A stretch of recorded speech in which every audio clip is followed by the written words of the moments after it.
ఎర్ర సముద్రము నీ ఆజ్ఞ మేరకు రహదారిగా మారగా దాటిరే నీ జనులు బహుక్షేమముగా.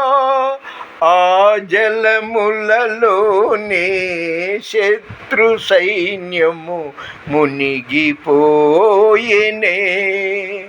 ఆ జలములలోనే శత్రు సైన్యము మునిగిపోయేని. ఆమెన్. 10 కమాండ్మెంట్స్ ఇంగ్లీష్ తెలియని వాళ్ళు కూడా, అన్యులు కూడా ఎందరో చూశారు. అది ఎప్పుడో నా చిన్నతనంలో, అంటే 70 ఏళ్ళు పూర్వం అనుకుంటా వచ్చింది, విజయవాడ లీలామహల్లో చూశాను. ఇప్పుడు ఏంటి అది, ఎందువల్ల ఆ ప్రసక్తి వచ్చిందని మీరు అనుకోకండి. అది నిర్గమకాండం 6వ అధ్యాయం 20వ వచనంలో, మరి మోషే గారు, ఆయన మామగారి పేరు ఇత్రో అని, ఇత్రో కుమార్తె సిప్పోరాను మోషే పెళ్లి చేసుకున్నాడని, వారికి పుట్టిన బిడ్డ పేరు గెర్షోము, అంటే పరదేశంలో ఉన్నప్పుడు నాకు కొడుకు పుట్టాడని, గెర్షోము అంటే పరదేశి అని అర్థం, పేరు పెట్టారు. సుమారు అంతవరకు పర్వాలా.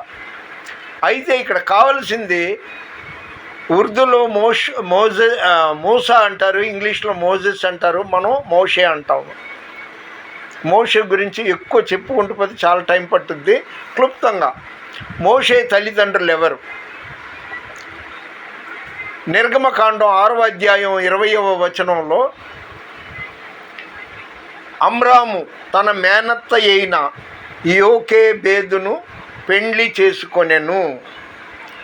ఆమె అమ్రాము వలన అహరోను మోషేలను కనెను. అమ్రాము అంటే మోషే తండ్రి 130 సంవత్సరాలు బ్రతికేను. ఇదండి మోజెస్ గారి తండ్రి పేరు అమ్రాము, తల్లి పేరు యోకేబేదు. వాళ్ళిద్దరూ యాక్చువల్గా తన మేనత్తని అమ్రాము చేసుకున్నాడు, యోకేబేదుని. ఆ మాట చెప్పడానికి అప్పుడప్పుడు చిన్న చిన్న బిట్లు గుర్తు చేస్తుంటా. అయితే పరిశుద్ధ గ్రంథం బైబిల్ని న్యూస్ పేపర్ చదివినట్టు చదివిన వాళ్ళకి పెద్దగా కొన్ని విశేషాలు గుర్తురాదు. కాబట్టి మనం దైవికమైన మహాగ్రంథం బైబిల్ అని నిదానంగా చదివితే ఎన్నో విశేషాలు బయలుపడతాయి. దేవుని పరిచర్లో మీ Ratnam Francis. God bless you. Once again today June 27, Saturday 2026.